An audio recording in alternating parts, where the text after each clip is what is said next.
At pagkatapos, iminungkahi ng grupo ang ibang paraan kung mananatili sa mga zombie ang mga emosyon ng tao. Kung gayon, ang paghuli sa kanilang pinuno ng buhay at ang pagbihag sa kanya ay maaaring makabawas sa banta dahil maaaring hindi manggahas ang grupo na kumilos ng pabaya. Pagkatapos, ang paghuli sa kanilang pinuno ng buhay at pagbihag sa kanya ay maaaring makabawas sa banta dahil ang horde ng zombie ay maaaring hindi maglakas loob na kumilos ng walang ingat, at lahat ay sumang-ayon na ito ay magagawa dahil ang mga zombie ay likas na, inuulit ang trabahong ginawa nila noong buhay pa. At ang babaeng tagalinis bilang pinuno ay patuloy pa rin sinusunod ang kanyang nakagawiang paglilinis ng dorm ng natural science tuwing umaga.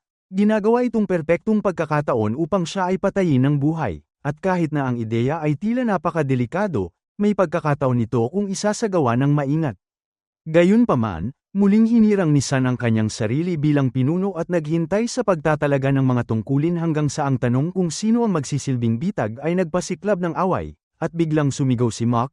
Nagtatanong kung bakit si San ang nagpapakilalang pinuno at nangangatwiran na si Fu ay mas matalino, mas matatag, at mas responsable, kaya siya ang mainam na maging leader, at nang sumang-ayon ng iba, humakbang si Fu pasulong at agad na inatasan ng kanilang nerdy na kaibigan na magsilbing bitag, ngunit mula lamang sa loob ng isang silid na medyo ligtas, at si Mock, na pamilyar sa schedule ng babaeng naglilinis, ay napansin na nauubusan na ng oras.